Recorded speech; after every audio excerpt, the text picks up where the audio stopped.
कभी कभी लगता है ना कि कोई आदत छोड़ना इतना मुश्किल क्यों होता है, चाहे वो देर रात तक फोन चलाना हो या जंक फूड खाना।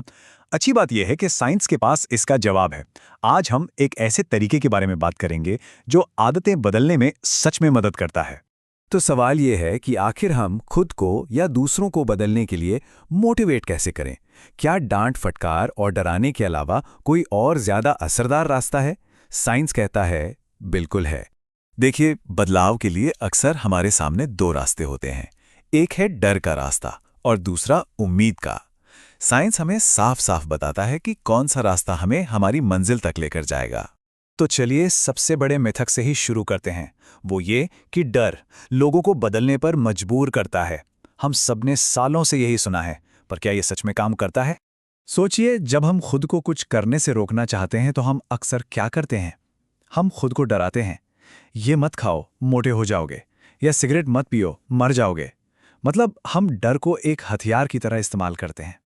लेकिन रिसर्च कुछ और ही कहानी बताती है। सिगरेट के पैकेट पर वो डरावनी तस्वीरें देखकर भी लोग स्मोकिंग नहीं छोड़ते, बल्कि एक स्टडी में तो ये तक पाया गया कि ऐसी तस्वीरों को देखने के बाद लोगों के लिए स्मोकिंग छोड़ना और भी कम जरूरी हो गया। है ना अजीब बात? तो सवाल ये है कि आखिर ऐसा होता क्यों है? हमारा दिमाग इन डरावनी चेतावनियों को नजरअंदाज क्यों कर देता है?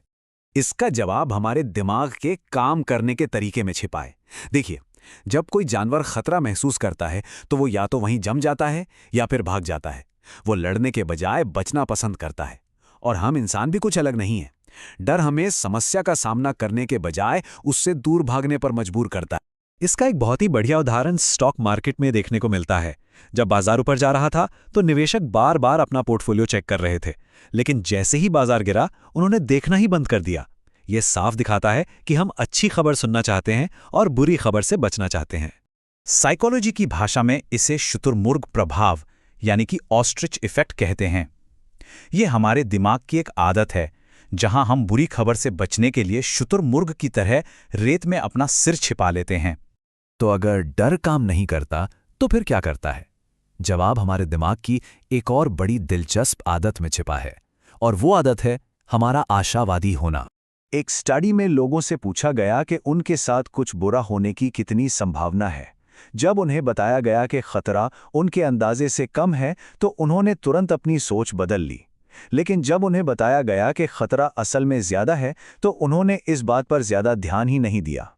और सबसे मजेदार बात यह है कि ये आशावादी सोच हम सब में होती है, 10 साल की उम्र से लेकर 80 साल की उम्र तक। इसका सीधा मतलब यह है कि बच्चे और बुजुर्ग, जिन्हें हम सबसे ज्यादा सिखाना चाहते हैं, वो चेतावनियों पर सबसे कम ध्यान देते हैं। तो अगर डराना धमकाना काम नहीं करता तो आखिर क्या करता है? चलिए इसका जवाब एक असली घटना में ढूंढते हैं जो हमें एक बेहतर रास्ता दिखाती है। अमेरिका के एक अस्पताल ने पता लगाने की कोशिश की कि उनका स्टाफ कितनी बार हाथ धोता है। कैमरे लगाने के बाद भी पता चला कि 10 में से सिर्फ एक कर्मचारी ही हाथ धो रहा था। सोचिए, सिर्फ 10%। फिर उन्होंने एक बहुत छोटा सा बदलाव किया। एक इलेक्ट्रॉनिक बोर्ड लगा दिया जो ये दिखाता था कि स्टाफ कितनी अच्छी तरह से हाथ धो रहा है। और नतीजा हैरान करने वाला था। हाथ धोने की दर सीधे 90% पर पहुंच गई। ये एक जबरदस्त बदलाव था। तो ये जादू हुआ कैसे? इस छोटे से बदलाव में ऐसा क्या था जो इतना कामयाब हो गया? इसके पीछे मनोविज्ञान के 3 बड़े सिद्धांत काम कर रहे थे। ये 3 चाबियां हैं: सामाजिक प्रेरणा, तुरंत मिलने वाला इनाम और अपनी तरक्की पर नजर रखना। चलिए एक एक करके इन्हें समझते हैं। पहली चाबी है सामाजिक प्रेरणा। हम हमेशा ये देखते हैं कि दूसरे लोग क्या कर रहे हैं। ब्रिटेन की सरकार ने टैक्स ना चुकाने वालों को एक चिट्ठी भेजी जिसमें सिर्फ एक लाइन लिखी थी: ब्रिटेन में 10 में से 9 लोग समय पर टैक्स देते हैं। और सिर्फ इस एक लाइन ने टैक्स चुकाने वालों की संख्या 15% बढ़ा दी। दूसरी चाबी है तुरंत मिलने वाला इनाम।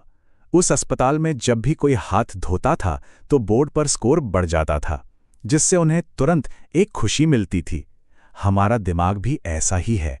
वो भविष्य के किसी बड़े इनाम के बजाय अभी मिलने वाले छोटे से इनाम को ज्यादा पसंद करता है। और तीसरी चाबी है अपनी प्रगति पर नजर रखना। वो इलेक्ट्रॉनिक बोर्ड ये नहीं बता रहा था कि लोग क्या गलत कर रहे हैं, वो ये दिखा रहा था कि वो कितना अच्छा कर रहे हैं। हमारा दिमाग भी अपनी कमियों के बजाय अपनी सफलताओं पर ज्यादा ध्यान देता है और उसी से प्रेरित होता है। तो इन तीनों चाबियों को हम अपनी रोजमर्रा की जिंदगी में कैसे इस्तेमाल कर सकते हैं? चलिए इसका एक और उदाहरण देखते हैं। ये एक बिजली का बिल है जो उन्हीं तीनों सिद्धांतों का इस्तेमाल करता है। ये बताता है कि पड़ोसी कितनी बिजली इस्तेमाल कर रहे हैं। ये हुई सामाजिक प्रेरणा। अगर बिजली का इस्तेमाल कम करते हैं तो एक स्माइली चेहरा मिलता है। ये हो गया तुरंत मिलने वाला इनाम। और ये साल भर का ग्राफ भी दिखाता है जिससे अपनी प्रगति पर नजर रखी जा सके। लेकिन ये बिल एक और बहुत ज़रूरी काम करता है। ये कंट्रोल का एहसास देता है। जब हमें लगता है कि चीज़ें हमारे हाथ में हैं, हमारे कंट्रोल में हैं, तो हम खुद को कहीं ज़्यादा प्रेरित महसूस करते हैं। ये इंसानी स्वभाव का एक बहुत ही शक्तिशाली हिस्सा है। तो आखिर में सबसे बड़ी सीख यही है, खोने का डर हमें रोक देता है, हमें इनएक्शन की तरफ ले जाता है, जबकि कुछ पाने की उम्मीद, वो रोमांच हमें एक्शन लेने के लिए, आगे बढ़ने के लिए प्रेरित करता है। अगर हम सच में बदलाव चाहते हैं तो हमें डराना बंद करना होगा और लोगों को उनकी तरक्की दिखानी होगी।